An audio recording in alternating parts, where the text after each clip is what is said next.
Okay, good morning to all of you. तो आज उसी के आगे हम लोग स्टार्ट करते हैं, ठीक है, जो कि लेक्चर नंबर होगा 17। आज एक नया टॉपिक स्टार्ट करेंगे जो ट्रायंगल से रिलेटेड होगा। ओके, तो यहाँ पे हम ट्रायंगल्स की अगर बात करें तो जैसे कि आज लेक्चर नंबर 17 है। Okay, lecture number 17।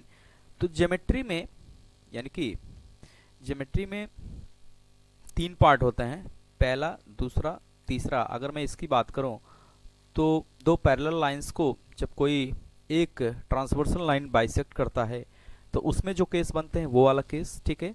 दूसरा पार्ट अगर हम बात करें, इसमें सर्किल की पार्ट होती है। तीसरा पार्ट अगर हम बात करें तो ट्रायंगल्स के बेसिक थियरम और कुछ इंपॉर्टेंट फैक्ट से रिलेटेड बात करते हैं। तो आज हमारा थर्ड पार्ट स्टार्ट होने जा रहा है जो ट्रायंगल से रिलेटेड होगा। अच्छा, इसमें अगर मैं बेसिक्स की बात करूं तो ट्रायंगल्स की डेफिनेशंस और कुछ उसके बेसिक प्रॉपर्टीज को इंक्लूड करेंगे। अदरवाइज जो एग्जाम के दृष्टिकोण से पूछा जाता है, जैसे इंटीरियर और एक्सटीरियर एंगल पे सवाल ज़्यादा आते हैं, तो उस पोर्शन को कवर करेंगे। बाकी समय मिलेगा तो बहुत सारी बातें ट्रायंगल्स पे हो सकती हैं। ऐसा नहीं है कि ट्रायंगल्स बहुत लिमिटेड है, ट्रायंगल्स में बहुत सारी चर्चाएं हो सकती हैं, बहुत टाइप के क्वेश्चन बनते हैं। तो as per the demand of the questions UP TET, C TET या स्टेट वन डे एग्जाम्स में जो पूछे जा रहे हैं उस टाइप्स के क्वेश्चंस को यहाँ पे चर्चा करेंगे। ओके, तो स्टार्ट करते हैं।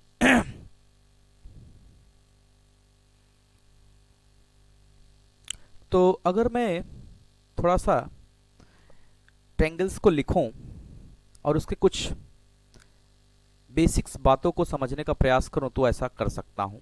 त्रिभुज, ठीक है। त्रिभुज का मतलब क्या होता है, थोड़ा सा अगर मैं बेसिक्स सिर्फ क्लियर करूं उसके बाद अपने टॉपिक पे आ जाएंगे। तो इसको लिख सकते हैं कि तीन भुजाओं से घिरी बंद आकृति को क्या कहते हैं? त्रिभुज कहते हैं। ओके, त्रिभुज कहते हैं। एकदम बेसिक से, कुछ भी ऐसा नहीं है कि इसमें एडवांस है, केवल हम ये थोड़ा सा इंट्रोड्यूस करने का प्रयास कर रहे हैं कि त्रिभुज क्या है। जस्ट 5 मिनट, उसके बाद अपने टॉपिक पे आ जाएंगे। ओके, अब जैसे अगर मैं बना लूँ एक त्रिभुज, ठीक है, ये एक त्रिभुज है। तो त्रिभुज में क्या क्या होता है उन सभी बातों को अगर हम देखें तो कर क्या सकते हैं। जैसे ए बी सी क्या है, एक त्रिभुज है। ए के सामने की भुजा को अगर मैं स्मॉल ए, ठीक है, बी के सामने की स्मॉल बी और सी के सामने की स्मॉल सी। ओके, तो यहां पे मैं लिखूं थोड़ा सा, त्रिभुज में तीन भुजाएं होती हैं। तो वो भुजाएं कौन कौन है? ए बी, ठीक है, B C and C D. Okay, oh sorry, A B B C and C A, ठीक है। ए बी बी सी और क्या होगा? सी ए। ओके, और अगला पॉइंट अगर हम बात करें तो त्रिभुज में तीन कोण होते हैं। तीन कोण होते हैं, वो कौन कौन है देख लेते हैं उसको। तो angle A, angle B, angle C, या इसी को हम ऐसे भी लिख सकते हैं। और क्या लिख सकते हैं, अगर एंगल ए को लिखना है तो angle B A C, angle B को लिखना है तो क्या लिख सकते हैं, angle C B A, angle C को लिखना है तो angle A C B. As per your demand, जैसा भी आप चाहें लिख सकते हैं, क्योंकि एंगल्स बीच में आता है। अगर इस तरीके की भाषा यूज करते हैं तो जो एंगल होता है वो कहाँ पे रहता है? बीच में रहता है, ठीक है। ये सब बेसिक बातें हैं, सबको पता होगा। एक पॉइंट और इसमें होता है कि किसी त्रिभुज के तीनों अंतःकोणों का योग, तीनों अंतःकोणों का योग कितना होता है? 180 अंश होता है। ये सब बातें हम पॉलीगन में बता चुके हैं कि कैसे यानी कि इंटरनल एंगल्स का सम निकालते हैं, ठीक है, यानी इंटीरियर एंगल्स का सम कैसे निकालते हैं, कितने साइड्स हैं, ये सब कैसे डिपेंड करता है। तो आप पिछला लेक्चर्स जो भी है पॉलीगन्स वगैरह का, तो वहाँ पे जाके आप देख सकते हैं। जैसे मैंने स्टार्ट किया था ज्योमेट्री, वहाँ पे सारी बातें डिस्कस किया था। तो इसका मतलब angle A plus angle B plus angle C equal to कितना होगा? 180 डिग्री होगा। ये सारी बेसिक बातें हैं और इसको हम कवर भी कर चुके हैं, ठीक है, इसको हम कवर भी कर चुके हैं। अब हम अपने टॉपिक पे आ जाते हैं, जो मेन टॉपिक है, जहाँ से सवाल बनते हैं और जिसको जानना जरूरी है। ये तो हर बच्चा जानता है, अगर वो थोड़ा बहुत मैथ में रुचि रखता है और पढ़ता है तो ये सारी बातें उसको पता होता है, ठीक है। तो अपने टॉपिक पे हम आ जाते हैं। तो यहाँ से हमारा टॉपिक स्टार्ट होता है, ठीक है। तो नोट करके लिखेंगे note number 1, okay. Note number 1 क्या है? नोट नंबर 1, यदि किसी ट्रायंगल की कोई एक भुजा, यदि किसी ट्रायंगल की, ये ट्रायंगल है, कोई एक भुजा, कोई एक भुजा एक ही ओर आगे बढ़ाया जाए, एक ही ओर आगे बढ़ाया जाए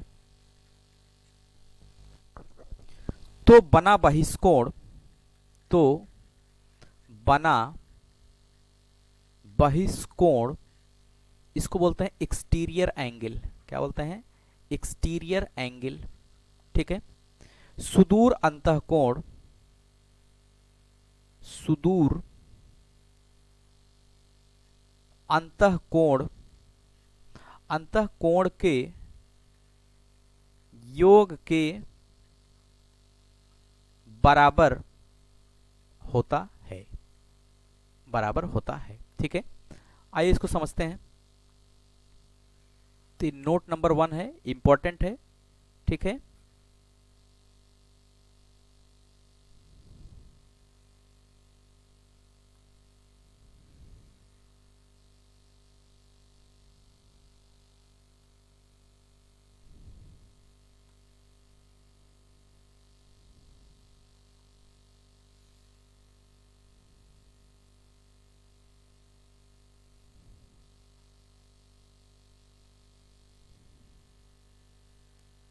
ठीक है,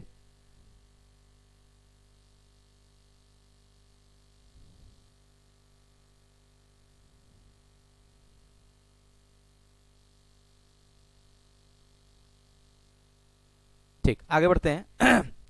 तो इसको समझने का प्रयास करते हैं। तो जैसा कि लिखा है, यदि किसी ट्रायंगल की कोई एक भुजा एक ही ओर बढ़ाया जाए तो बना बहिष्कोण जो है, दैट मीन्स एक्सटीरियर एंगल जो होता है, ठीक है, जो एक्सटीरियर एंगल होगा वो रिमेनिंग दो एंगल के सम के बराबर होता है, ठीक है। समझते हैं इसको। एक ट्रायंगल बना लेते हैं, ठीक है। जैसा ये कह रहा है वैसा सिचुएशन बनाने का प्रयास करते हैं। कह रहा है कि अगर ए बी सी एक ट्रायंगल है, ओके, तो ए बी सी एक ट्रायंगल है। कह रहा है किसी एक भुजा को बढ़ाया जाए, किसी एक भुजा को एक ही ओर बढ़ाया जाए। तो हमने ये मान लिया कि इसकी 3 भुजाएं हैं, ए बी है, बी सी है, सी है, ओके। तो मैंने क्या किया, एक भुजा को, कौन सी भुजा? हमने ये मान लिया कि ये वाली भुजा, बीसी भुजा को हम बढ़ा रहे हैं। बीसी भुजा को क्या कर रहे हैं? बढ़ा रहे हैं। उसी के साइड में क्या किया? बढ़ा दिया, ओके। बीसी भुजा को बढ़ा दिया।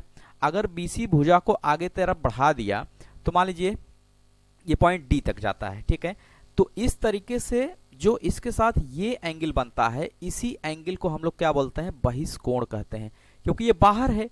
अभी अंदर की मैं बात करूं तो अंदर ये एंगल है, ये एंगल है, ये एंगल है, ठीक है। ये सब कैसे हैं? इंटरनल एंगल्स हैं। कैसे हैं? इंटरनल एंगल है। और इसको जो बाहर है उसको एक्सटीरियर एंगल बोलते हैं। क्या बोलते हैं? एक्सटीरियर एंगल, जिसको हिंदी में क्या बोलते हैं? बहिष्कोण। यानी ये है बहिष्कोण। अगर मैं इसको थोड़ा सा कलर दूसरा करता हूं तो ये समझिएगा, ये वाला है हमारा क्या? बहिष्कोण। तो ये जो अभी थ्योरम हमारा क्या कह रहा है, यदि किसी त्रिभुज की कोई एक भुजा एक ही ओर बढ़ाया जाए तो बना बहिष्कोण, यानी कि बहिष्कोण जो ये बाहर की तरफ एंगल बन रहा है, दैट मीन्स एक्सटीरियर एंगल, सुदूर अंतःकोणों के योग के बराबर होता है। तो उनसे दूर, उनसे दूर, तो ये तो इसके पास है। सुदूर का मतलब क्या है? उनसे दूर, यानी ये पास में, तो उनसे दूर कौन है? ये वाला एंगल, ठीक है। और ये वाला एंगल इसके बराबर होगा कि अगर मैं मान लो ये एंगल कितना है? x degree. अगर मैं इसको मान लो ये एंगल x डिग्री है, तो अकॉर्डिंग टू थियरम, ये थियरम ये कह रहा है कि x डिग्री बराबर होगा किसके? Angle a plus angle b के। तो ये रिजल्ट इंपॉर्टेंट है, अगर रिजल्ट याद रहेगा तो आप इसको कर सकते हैं, ठीक है।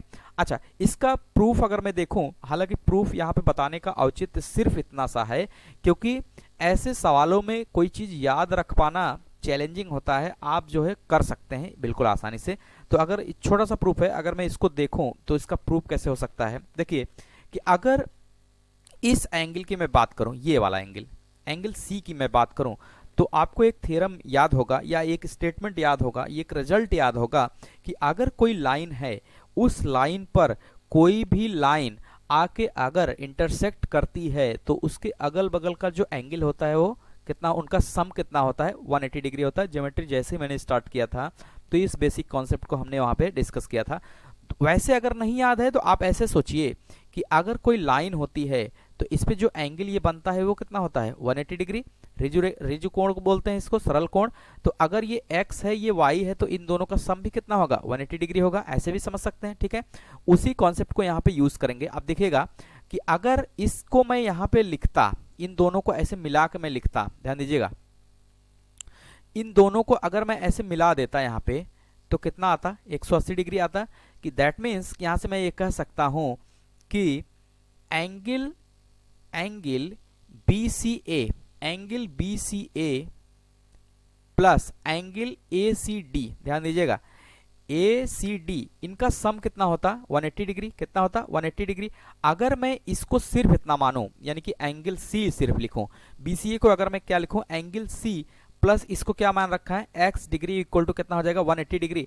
दैट मीन्स यहाँ पे एक्स डिग्री क्या हो जाएगा, यानी कि अगर मैं सी निकालो, एंगल सी इक्वल टू क्या हो जाएगा, 180 माइनस एक्स डिग्री। क्लियर है, 180 माइनस कितना हो जाएगा, एक्स डिग्री। अब देखिए इस रिजल्ट को हम क्या करेंगे, यूज करेंगे। एंगल सी ये हो गया, एंगल सी हमारे पास ये हो गया। अगर अब एक प्रॉपर्टी अगर और अभी आप देखें, अभी मैंने बताया कि किसी भी ट्रायंगल्स के अंतः कोणों का योग कितना होता है, 180 डिग्री। तो यहां से उस प्रॉपर्टी के हिसाब से अगर मैं लिखूं तो ये लिख सकता हूं कि एंगल ए, चूंकि angle A plus angle B plus angle C equal to कितना होता है, 180 डिग्री किसी भी ट्रायंगल के लिए, ठीक है। तो इस हिसाब से अगर मैं लिखूं तो angle A plus angle B, angle C की जगह क्या लिखेंगे, एंगल सी की जगह ये इस रिजल्ट को हम यूज कर लेंगे, कितना, 180 degree minus X equal to कितना हो जाएगा, 180 डिग्री। अब ये दोनों तरफ से 180 है, ठीक है, 180 दोनों तरफ है तो क्या हो जाएगा, कैंसिल हो जाएगा एक दूसरे से, ठीक है। तो यहां से क्या हो जाएगा, angle A plus angle B minus X equal to 0 हो जाएगा, ठीक है। तो अगर मैं उसको राइट साइड में लेके जाऊं तो angle A plus angle B equal to X क्या हो जाएगा, positive. That means X equal to क्या हो जाएगा, angle A plus angle B. यही तो मुझे प्रूव करना था, यही मुझे क्या करना था, प्रूव करना था। ये हमारा रिजल्ट है। रिजल्ट को याद रखना क्या है, जरूरी है। रिजल्ट को याद रखना क्या है, जरूरी है, ठीक। अच्छा, यानी कि अच्छा इस चीजों को, जो भी इस टाइप के रिजल्ट होते हैं उनको याद करने में हम बहुत विश्वास नहीं रखते, और आप भी मत रखिएगा, ठीक है। आप सिर्फ ऐसा करिए कि अगर कोई एक्सटर्नल एंगल है तो उसके पास का जो एंगल होता है, उसके पास का जो एंगल होता है दैट मीन सी, उसको छोड़ के जो भी एंगल्स होगा उसका क्या कर देंगे, उसका सम कर देंगे। और इस तरह से हम क्या करेंगे, क्वेश्चंस को निकाल लेंगे, ठीक है। क्वेश्चंस देखते हैं इस पे, ठीक है। ओके, क्वेश्चन नंबर 1 देखिएगा, ठीक है।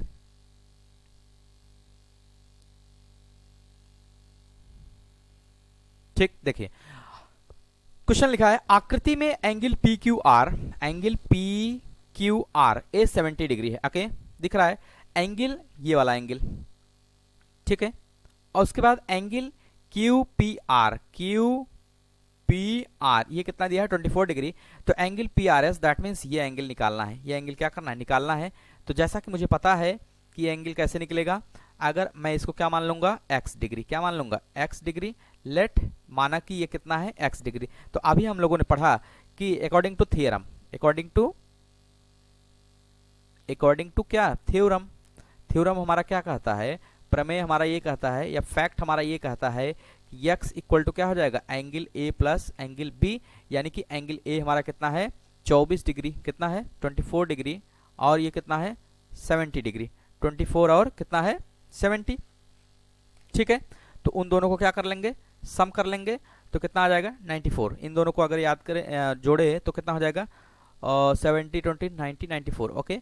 तो यानी कि x हमारा कितना आ जाएगा, 94 डिग्री। दैट मीन्स अगर ऑप्शन नंबर देखें तो b यहाँ से क्या हो जाएगा, करेक्ट हो जाएगा, ठीक है।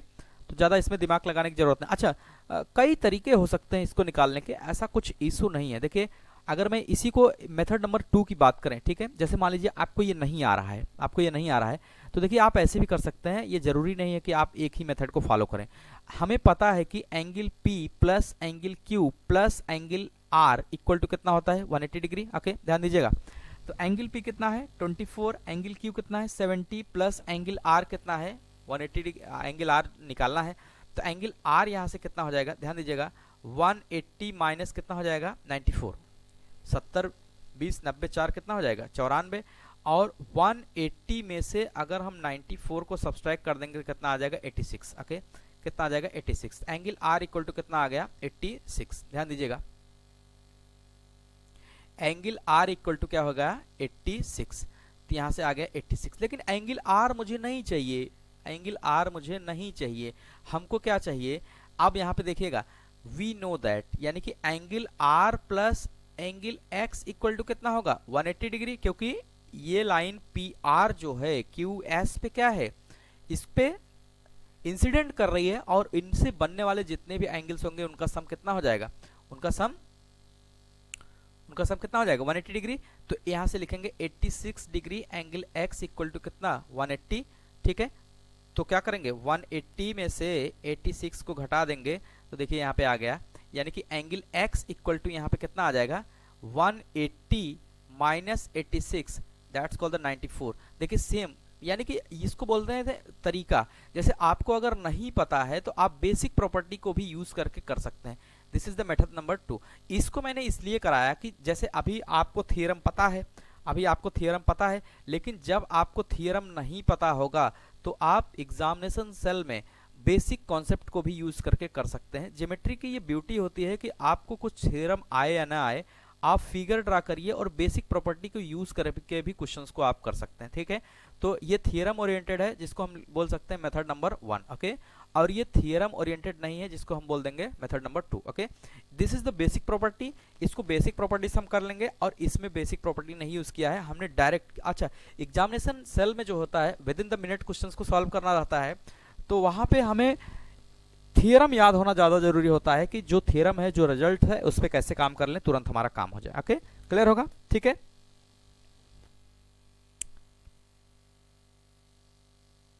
ओके आगे बढ़े।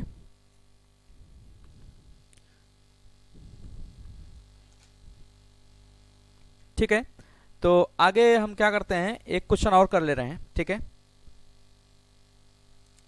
जैसे ये क्वेश्चन लगा हुआ है,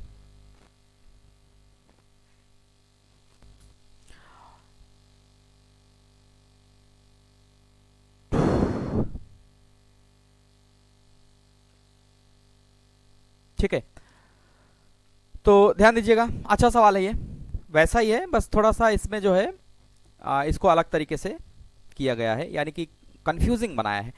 एक त्रिभुज है एबीसी, एक त्रिभुज है एबीसी, ठीक है, बीसी को डी तक बढ़ाया जाता है, बीसी भुजा को डी तक क्या किया जा रहा है, बढ़ाया जा रहा है। ठीक है, ध्यान दीजिएगा, अच्छा सवाल है, ये क्वेश्चंस आए हुए हैं सॉरी। तो मैं क्या कर ले रहा हूं, एक ट्रायंगल बना ले रहा हूं। ठीक, एक ट्रायंगल बना लिया, जैसा ये कहे वैसा आप करिए। ठीक है, तो बोल रहा है कि एक ट्रायंगल एबीसी है, okay sorry, A B C, उसमें क्या किया जा रहा है कि इसके एक भुजा को बढ़ाया जा रहा है, तो हम बढ़ा दिए, इस भुजा को हमने मान लिया कि ये कहां तक लेके गए, डी तक लेके गए। ठीक है, ध्यान दीजिएगा, यदि एसीडी दैट मींस ये एंगल कितना है 112 डिग्री। ठीक है, और क्या कह रहा है कि एंगल बी जो गिवन है वो मैं नोट कर ले रहा हूं, गिवन है कि एंगल बी ये इक्वल है 3/4 ऑफ एंगल ए, यानी कि एंगल ए जितना भी होगा उसका 3/4 होगा एंगल बी। ओके, ठीक है, क्लियर है, बस इतना ही दिया है, और एंगल बी की माप मुझे बताना है, यानी ये एंगल मुझे क्या करना है, फाइंड आउट करना है। ठीक है, ये एंगल मुझे क्या करना है, फाइंड आउट करना है। ठीक है, अच्छा, अगर मैं यहां से लिखूं, यहां से अगर मैं लिखूं, ये रिजल्ट हमें गिवन है, तो मैं ऐसा लिख सकता हूं क्या कि 4 times angle B equal to हो जाएगा 3 टाइम्स एंगल ए, लिख सकते हैं, क्यों नहीं लिख सकते, रिलेशनशिप है।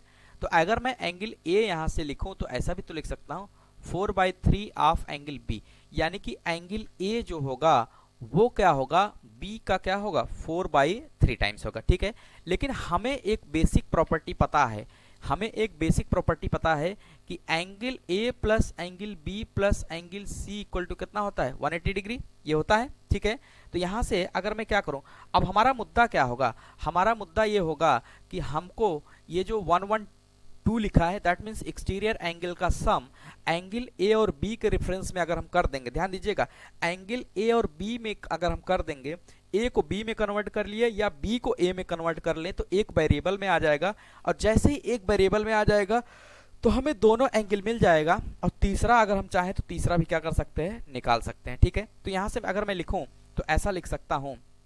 अच्छा, एंगल सी कितना होगा, गौर करिएगा, इन दोनों का सम कितना होता, 180 डिग्री होता, कितना होता, 180 डिग्री।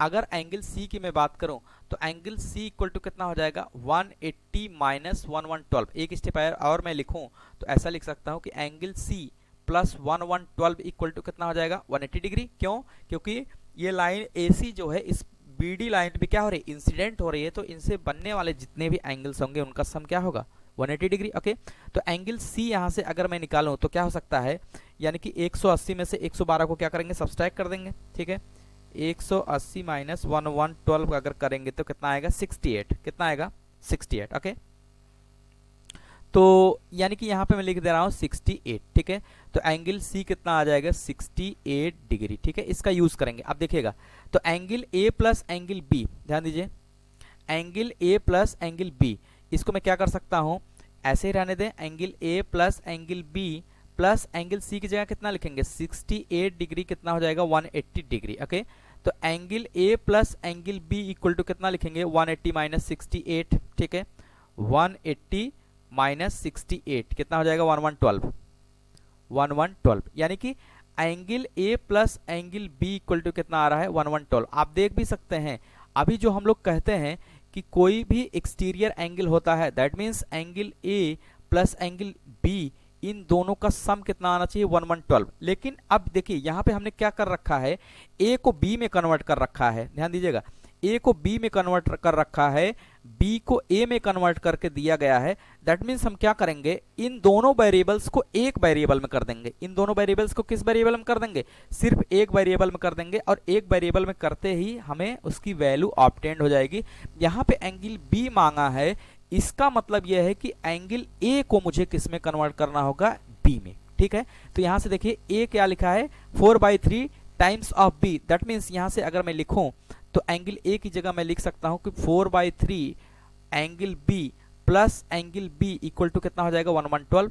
सीधा इसको सॉल्व करना है, अगर नहीं पता है तो 1/1 करके एलसीएम ले लेंगे 3, और 3 को 3 से डिवाइड करेंगे 1, कितना आ जाएगा, 4 times angle B plus 3 times angle B, ये इक्वल टू कितना हो जाएगा, 1112। ठीक है, 4 3 7, 7 times angle B equal to कितना हो जाएगा, 112